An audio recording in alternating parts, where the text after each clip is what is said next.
GM, welcome back to another episode of the Web3 Academy podcast. I'm Kyle Reedhead, and today I'm going to be diving deep into the 6 vital Web3 lessons that we learned in 2022 so that you can keep them in mind for the coming year. Now, why? Because that's going to give us a killer start to 2023. Now, if you don't mind, I would love it if you could just quickly go and click the follow or subscribe button on Apple Podcasts, Spotify, or YouTube. Feel free to give us a review too. It's a no-cost thing for you, but makes a big difference for us. So thank you, friends, for listening. Thank you, friends, for sharing and for following and subscribing as well. We appreciate it so much. Before we dive into this one here, let's take a quick second to hear from our sponsors. The future of social media is here, and that future lives in Web3 on top of Lens protocol. Web2 social platforms are broken and ripe for disruption. You see, the epicenter of social media is the creators, and yet they are the most neglected. Web2 platforms like Facebook, TikTok, and Instagram are all essentially robbing creators of their worth. Creators are a new type of entrepreneur, forming new types of businesses. Yet with Web2 platforms, creators don't own their content or their profiles, and that's their product and business. Instead, they are tied to the platforms they choose to create on. Well, just like how crypto is freeing us from banks, Web3 is freeing us from these centralized platforms. On Lens protocol, creators own their content, own their profile, and even their social graph and followers in the form of NFTs. This allows you to move freely from one social application to another with your content, profile, and followers moving along with you. Lens protocol enables self-sovereignty for your social graph and interoperability across the internet. At Web3 Academy, we believe this is the future of social, and that's why we've partnered with Lens to ensure that the path of social media is heading in the right direction. Visit lens.xyz to learn more today. Unlock Protocol is the NFT membership protocol for Web3. Content subscriptions, community access, event tickets are all forms of memberships, one of the most common business models for creators and entrepreneurs today. Building an NFT membership opens many new possibilities for your members. Everything from tailored multi-platform experiences to the ability to sell an unfinished subscription on secondary markets. These are things just not possible in Web 2. However, in order for this business model to work, creators need NFTs which are time-bound or have built-in recurring payments. Unlock Protocol does this for your NFTs. Better yet, with a few simple steps, you can create your own NFT contract without code. What WordPress has done for websites, Unlock Protocol is doing for membership NFTs. If you're an NFT creator, you can't rely on royalties as they are likely going to zero. You need recurring revenue. You need Unlock. At Web3 Academy, we believe NFT memberships are the future of business and community. And that's why we decided to build on Unlock. Learn more at unlock-protocol.com. Okay, friends, welcome back. Since we're coming to the end of the year, it's a good idea to reflect on the top lessons we've learned over the last 12 months. And goodness, what a year it has been. To be fair, it's been a difficult year for many with hacks, global turmoil, and high-profile rug pulls. But it's also been a year of extreme innovation with developer activity at all-time highs and plenty of new protocols, token models, and brand activations to learn from. Yes, prices are down, but prices are a terrible proxy for the state of Web3. When you look beneath the surface, you can see that Web3 is here to stay. So it's the perfect time to prepare for the coming wave of innovation and adoption. So here are the top 6 Web3 lessons we've learned this year. 1, verify, don't trust. 2, everything looks shiny in a bull market. 3, communities create tokens. Tokens don't create communities. You may have heard a special someone say that line on the podcast. Number 4, Web3 is officially here to stay. Number 5, creating sustainable tokenomics is difficult. And number 6, things are not always what they seem. So let's break each one of these down further. So first, verify, don't trust. Look, trust is an important part of being human. Without trust, we wouldn't have been able to form communities that are collectively stronger than individuals. Without trust, we wouldn't have been able to build a thriving global economy. But there are limitations to trust. When we trust people and organizations, we rely on them to tell the truth and act in our best interests. And most of the time they do. But as we've seen with many CeFi organizations, they can also choose to hide their ill intent behind private companies and slick accounting. Take the SBF FTX situation, for example. The organization was in charge of billions worth of investor dollars, and instead of being responsible, they decided to line their own pockets through software backdoors and inflating token prices. They even played it off as a Web3 Cold War with SBF and CZ from Binance, etc. It's important to note that most of the problems in Web3 actually arise from centralized organizations masquerading as their decentralized counterparts. The implosions of FTX, 3AC, Celsius, and other centralized entities highlight the importance of DeFi and trustless, immutable, and transparent transactions because it was CeFi that broke, not DeFi. If the actions of all these companies were on chain, they would have been caught out long before they grew as large as they did. And look, we didn't just learn these lessons from Web3. That's why Web3 even exists. We learn these lessons from the decades of fraud and problems that happened with our centralized companies, centralized governments, and so on and so forth. So this isn't anything new, but we just had it all happen in 1 year here in the crypto and Web3 world. So number 2, everything looks shiny in a bull market. During a bull market, people are prone to speculate on investments that lack intrinsic value. This tends to drive up the prices of these investments, leading to a false perception of their value. As a result, other people are misled into investing in protocols and apps that aren't useful in the real world. Between random threaders and outright crypto influencers shilling their bags, it's extremely difficult for newcomers to discern what technology is actually useful. And you can't forget those random free mints all over crypto Twitter. More like free mint plus your private keys, please. Bull markets also bring extreme optimism, which leads to everything in Web3 and crypto looking like a golden goose. But when you see someone tweeting about how much they made and why they're important to listen to, always be skeptical. Rather than rely on what influencers say, learn the foundations for yourself so you can make your own decisions. Now, if you haven't already, make sure to check out our free Web3 Academy rabbit hole course so you can evaluate projects yourself. And that will be in the show notes. Link to that is in the show notes below. This will help you understand the foundations of this industry. So when you look at a business or a project or a token or a community, you have a basis to judge that on.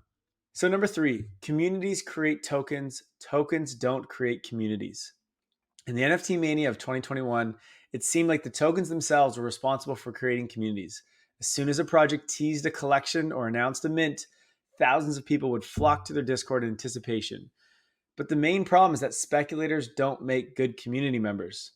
I feel like I should repeat that one. Speculators don't make good community members. Speculators are all about money. They don't care about the success of a project as long as they can flip their token successfully.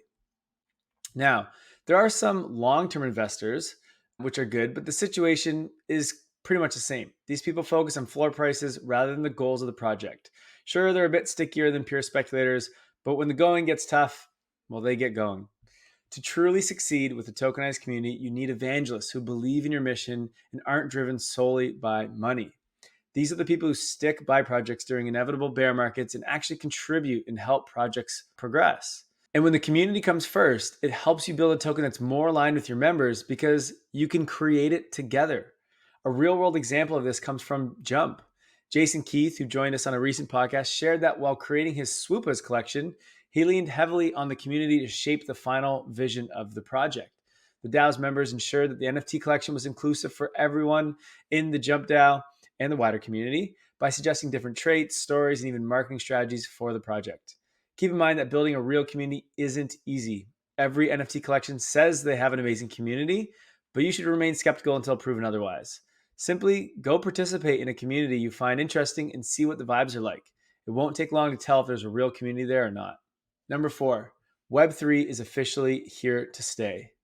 In previous bear market years, it's been difficult to know whether Web3 will survive. When Ethereum dropped over 90% during 2018, 2019, it was so significant that nobody could be blamed for leaving the space.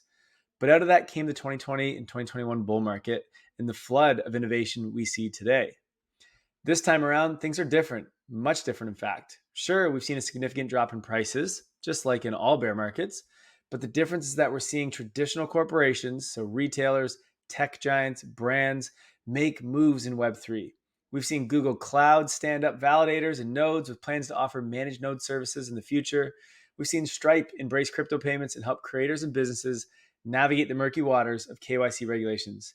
And we've seen many big brands experiment with NFTs. Nike, Tiffany, Gucci, Adidas, Time, Budweiser, Lacoste, Dolce & Gabbana, and the list goes on. There's also been an influx of top global talent into Web3. We've seen Andrew Saunders, a friend of the show, join Arbitrum as its CMO after working at Amazon and other top corporations.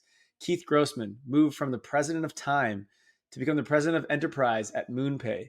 Ryan Watt leave his global head of gaming position at YouTube to become the CEO at Polygon Studios. And in 2023 is sure to bring many more talented builders into Web3. This trend is not slowing down. Number 5, creating sustainable tokenomics is difficult. Tokenomic design is a blend of finance, economics, and technology. It's about creating the perfect balance between incentives while preventing runaway inflation and ensuring long-term sustainability. Some of the aspects token designers have to consider include how to fairly allocate tokens to investors and other stakeholders, how to distribute the tokens, determine sustainable revenue distributions, if any, validator and staker compensation, network and project security, governance, and balancing community control. To be frank, it's an extremely difficult process in which protocols often have just one chance to get it right, or at least feasible. Now, we've seen tokenomic models from projects like Axie Infinity, which incentivize millions of gamers to join Web3 and successfully earn money just from playing a game. It was pretty cool when it was really booming. In the early days, it seemed like Axie had it all figured out. But the demand couldn't keep up with players selling their earned tokens, resulting in the token price depreciating and fewer incentives for newcomers to join. It became a downward spiral and absolutely killed the game's economy and the hype around Axie. The same was true with the popular run-to-earn app StepN, which onboarded many into Web3 for a short while. The result of giving away tokens without creating a reason for people to hold or use them, well, it's unsustainable prices, unhappy community members, and a very steep climb to recovery. But what we've learned so far is that tokenomics is not an afterthought. It can make or break a business. Tokenomics should favor those who create value for a protocol or project, not just incentivize people who are looking to make a quick buck. Tokenomics should channel value towards those who create that value, prioritizing value distribution towards high utility groups over value transfer between participants. Supply and demand is everything in tokenomics, and that's not an easy thing to balance. It's hard enough to do it in the real world. Imagine trying to do it with magic internet money. The closest we've seen to perfect tokenomic structure is Ethereum, or ETH is the token, which has had 7 years of iterations and experience and only just made its most important tokenomic upgrade in 2022, which is the merge to POS, proof of stake. If you want to understand tokenomics, learn what the geniuses over at Ethereum have been working on. We have a podcast on this. I think it's called ETH Merge. If you just type that into Spotify Apple Podcasts, you'll learn more about that, and you can find that one. The number 6 lesson that we've learned this year in Web3 is things are not always what they seem. One problem in Web3 and crypto is that we tend to get evangelistic about certain protocols, token standards, and people. We believe that people like SBF are crypto messiahs sent to deliver us from centralization. We thought that NFT royalties were the way for projects to generate sustainable revenue. Heck, we even thought that dropping a 10,000 NFT collection was the only way to become successful in Web3 with NFTs. But in the Web3 frontier, things can and do change in the blink of an eye. In 2021, NFTs were basically just JPEGs, but now it's possible to use them for token gating events, as memberships, crowdfunding mechanisms, and so much more. We even learned that it's possible to freely modify NFT metadata if it isn't stored on chain. And now big Web3 companies, Uniswap and Consensus, are saying that they want to collect user data, something that Web3 natives oppose wholeheartedly. The companies say they won't be selling user data, but as you know, anything can happen. So the key takeaway from this lesson is not to get married to a particular way of thinking or a particular strategy. For example, royalties were the playbook of 2021. Now we've seen that it's difficult to enforce them without holders giving up part of their NFT ownership. So you need to always be ready to pivot and adapt when Web3 throws you a curveball.